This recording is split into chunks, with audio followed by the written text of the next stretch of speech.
All right, what's going on, guys? So I'm back with another Sunday watch list.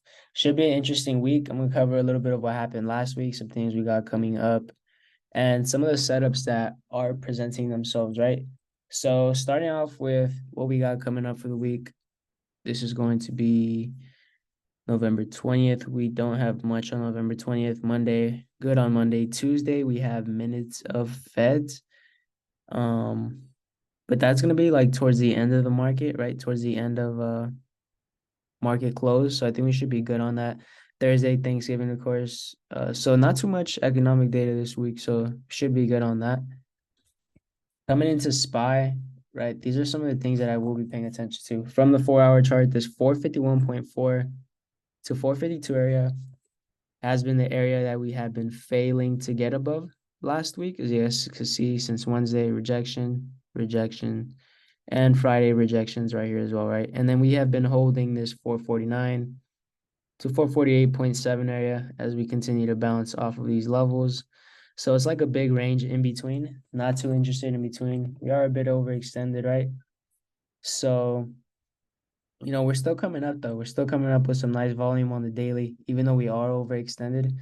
So these are the scenarios that I will be paying attention to for SPY. Either, some rejections or a break and retest up here, or some bounces or a break and retest down here. On the daily, we do have a big gap fill to the downside. Not sure if we'll get that fill this week though. I do feel like we should come back to retest this 444 level though. As you guys see, it was a big resistance from back here, support over here, and that's like halfway through that gap fill. So I want to see if we do come and retest that. Overall, it's going to be a patient week inside if we stay in this range. So above or below these areas with confirmation is what I will be waiting for. To the upside, we have room to 453.7. So that is going to be the target to the upside. Qs, very, very similar. Our bounce area looks a lot cleaner here, though. As you guys can see, it's been this 384 all week. 384. If I go to a 5 minute time frame, you guys will see 1, 2, 3, 4, 5, 6, 7, 8, 9, 10, 11, 12 bounces, all off that 384 area, right? So 384 has been a huge level that has been holding up for us. So we come back and retest that level. I will be looking for bounces to go long back up into 386, 388, potentially 390, right? So that is going to be the move for Qs or a break and retest below that level. We got a pretty big gap fill to the downside on QQQ.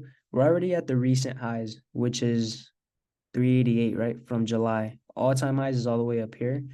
So, we're at an interesting point that we're almost at all-time highs, but 388 is going to be that main level. 388 to 390, as you guys can see, has been the area that we've been rejecting as well. So since Wednesday, we rejected that 388, 390 area and started to sell off since then. So 388 to 390 will be the area to pay attention to see if sellers are going to step back in these areas or if we completely take over those areas, right? Looks a little bit cleaner on the NASDAQ here too. Show you guys, right? So you guys will see that these are the areas I'm paying attention to for rejects and bounces or break and retest above one of those two levels. In between, I'm not too interested because we just range a lot, right? And I don't want to get caught up in no sideways price action. Overall, coming into individual tickers, my favorite one for the week is going to be Meta. Meta looks the best out of some of these other ones, in my personal opinion. Looks like we definitely could start having room back up into 352. But before we do that, we have to hold above this 330 to see if we come up to these recent highs here first at 340, which gives us about a $5 move from 335 to 340. We want to see how this holds up, right? We want to hold up 330 for the move up into there on the daily. This looks like it's also starting to make its move back up to that 338, 340, and above that, right? Really nothing but room back up into 345, and the main level is going to be this next supply up here at 350. So on the weekly as well, you guys will see that it's coming up with some strength, right? So if this continues, Meta is going to be my top watch for this week. After that, I like AMD as well. We are sitting inside of supply though. So you have a either or scenario here for rejects or a break and retest above the supply here of 122. Above 122, AMD should start to run. It has nothing brewing back up into 125s and 130s, right? Similar to NVIDIA. NVIDIA's already at all-time highs, basically, right near this 500. So that's very interesting as well. We want to see what happens at all-time highs if we continue to get rejected, or if we get above and hold 500, that psychological level. Last time we wicked up to 520. I believe it was around the earnings, if I'm not mistaken. Yeah, it was around the earnings. So that'll be a level that could potentially get retested. If not, watch below this 483. But for the most part, we'll see what happens with this one near that 500 level. That's going to be the level to pay attention to. Microsoft, very interesting as well. As you guys can see, last week I had called this out, a break and retest of all-time high, which was at 367. And notice how we did that this week. We broke, we retested, and from 367, we made a move up, made new all-time highs near 377.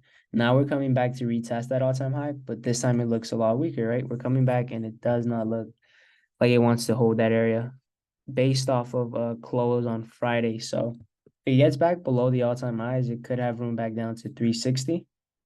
So there's going to be a move to the downside that I will be paying attention to if it fails to hold previous all-time highs here. It's going to be an interesting one. Tesla still looks really good as well. Made a great move from last week's watch list above 215 all the way up to 246. Really, really good move from last week. We're getting a retest of this 226. And we want to see if it starts, making a move back up to those recent highs here, right? We got a move up, a pullback, buyer stepping back in at the retest level. So above this Friday's high of 237 should get us a move back up into 246. So Tesla could continue to keep an eye on that. Netflix from last week's watch list also did really good. Filled the gap above 253 all the way up to 470. Really, really good move from last week's watch list as well. I think we're gonna have to be a little bit patient this week for more setups to develop. So far, main watches are SPY and Qs, those levels there, until we form, better setups throughout the week. So pretty short watch list this week, short week as well, since Thanksgiving is gonna be a short week. Typically around the holidays, like say Christmas and New Year's week, typically there's a lot less price action since a lot of traders are taking time off and there's less liquidity in the market. So usually around the holidays, I like to keep it a little bit lighter. So that is how I will be playing these next couple of days and holidays. So I hope everyone has a great Thanksgiving this week, and I hope you guys all have a great trading week.